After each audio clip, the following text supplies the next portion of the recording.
ভাই তোমার টাকা পড়ে গেছে। এ বেটা থাক, টেহা তুলিস না। কেন ভাই? আরে ৫-১০ টাকা পয়রা গেলে এই টাকা আমি উঠাই না। ও তাই? তাহলে তুই তো অনেক বড় লোক। এই তো আর কি। তাহলে চল রেস্টুরেন্টে গিয়ে খাই আসি, আর অনেকদিন তো ভালো মন্দ কিছু খাই না।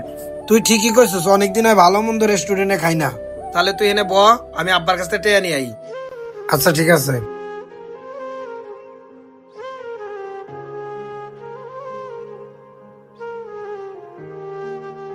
আব্বা ৫০০ টাকা দেও তো তাড়াতাড়ি। কি তোর ৫০০ টাকা লাগবো? হ, আমার ৫০০ টাকা লাগবে, তাড়াতাড়ি দাও। বাবা আমার কাছে তো ৫০০ টাকা নাই, ২০০ টাকা আছে, ২০০ টাকাই নে। আরে না না, আমার ৫০০ টাকা লাগবে, ৫০০ টাকা দাও। ২০০ টাকা হইতো না। বাবা রাগ করিস না, আজকের দিনটাই চালা, ২০০ টাকা দে। না না, আমার ৫০০ টাকা লাগবে, ৫০০ টাকা দাও।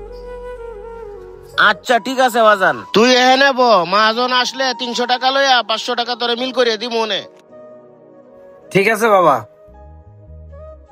পোলাডারে নিয়ে পারলাম না, পোলাডাতে কি কি করে। মানুষেরও পোলাভান বাবার কষ্ট দুঃখ সব বুঝে, আর আমার পোলাভানে কিছুই বুঝে না। খালি আইব টিয়া দাও, টিয়া নিয়ে বন্ধু বান্ধবের হিসেবে নষ্ট করব। যে বন্ধু বান্ধব হেরে কোনোদিন একটিয়া দিয়ে সাহায্য করে না। ওই কি রে, সারাদিন এক কাজ নিয়ে পড়ে থাকলে হইব? তাড়াতাড়ি কর। মহাজন করতাছি তো, এই তো হইতাছে। করতেছিস তো সকাল থেকেই, ২ টাকা জমা দিয়ে গেছে। তাড়াতাড়ি কর, এটি লেবো থাকলে হইব। ঠিক আছে মহাজন, করতাছি, চালু করিয়া। আব্বা তোমার কি হলো? হাত কাটছে? আব্বা কি হয়েছে? হাত কাটছে? হাত কাটছে? না বাজান কিছু হয় নাই, তুই এনে ব। আরে না না, হাত কাটছে। আরে কিছু হয় নাই আমার। বুইরোর ঘরে বুইরো, শালাটা কাজ নিয়ে আমার ভুল হয়েছে। যাই মহাজনের কাছে ৩০০ টাকা চাই। মহাজন আমার ৩০০ টাকার দরকার ছিল, একটু যদি দিতেন। এই তোর না কয়দিন আগে টাকা দিলাম, এখন আবার তোর কিসের টাকা দেবো? তুই পুরো কাজ কমপ্লিট করবি, তারপরে তোর টাকা দেবো। মহাজন টাকাটা এই মুহূর্তে আমার খুব প্রয়োজন।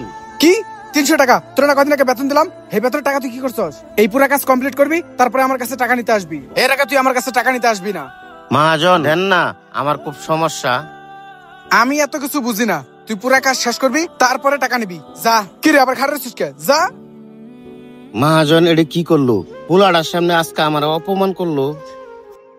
কাজ কামের কোনো খবর নাই, শুধু টাকা টাকা করে। যাক, চাক্কাটা ঠিক হয়ে গেছে, চাক্কাটা নিয়ে লাগাই।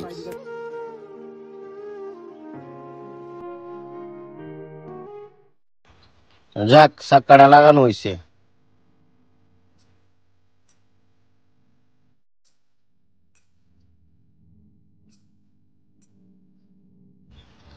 মহাজন এখন আমার ৩০০ টাকা দেন, কাম শেষ। আচ্ছা খারা, তো ৩০০ টাকা আমি দিতাছি। এই ল ৩০০ টাকা। যাক অবশেষে টাকা দিছে। এরকম বারবার টাকা টাকা করলে তুই আর কাজে আইবি না, ঘরে বসে আরাম করবি। মহাজন আমি যদি ঘরে বসে থাকি তাহলে আমার সংসার চলবে কিভাবে? আমি তো পথে বসে যাব। বাবা তুই না আমার কাছে ৫০০ টাকা চাইছিলে, এই যে মহাজনের কাছে আনছি ৩০০, এই যে আমার কাছে আছে ২০০। এই নে তোর এই যে ৫০০ টাকা। এই নে বাবা, তুই না ৫০০ টাকা চাইছিলে, আস্তে আস্তে ছিঁড়ে পাবি। না তো আমার টাকা লাগবে না, ওই জায়গায় আমার টাকা লাগবে।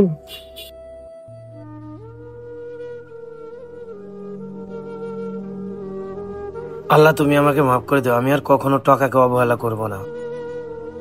কিরে ভাই, তুই এসব কি করতাছস? ভাই এই টাকার গুরুত্ব আগে আমি কখনো বুঝি নাই। আজকে যখন আব্বার কাছে টাকা আনতে গেলাম, আজকে নিজের চোখে দেখলাম আব্বা আমাদের জন্য কত কষ্ট করে, অথচ এই টাকার গুরুত্ব আমি কোনোদিনও বুঝি নাই। আজকের পর থেকে আমি আর কখনো টাকা অপচয় করব না। যতদূর পারবো আমার বাবার পাশে দাঁড়ানোর চেষ্টা করব। বন্ধু থাক জায়গা। এই ভিডিওটিতে একটা বাস্তব ঘটনা তুলে ধরা হয়েছে। আজকালকার সমাজের ছেলেরা কখনো বাবার কষ্ট বুঝতে চায় না। তাই সবাইকে একটা কথা বলতে চাচ্ছি, সবাই বাবার পাশে দাঁড়ান। বাবা হলো একটা বট গাছ, সে যতদিন আছে তোমাকে ছায়া দিয়ে যাবে। বাবা না থাকলে তখন বুঝতে পারবেন এই দুনিয়াটা কিরকম। এই ভিডিওটা দেখে আপনাদের কেমন লাগলো? যদি ভালো লেগে থাকে লাইক, কমেন্ট এন্ড শেয়ার করে পাশে থাকবেন। ধন্যবাদ সবাইকে।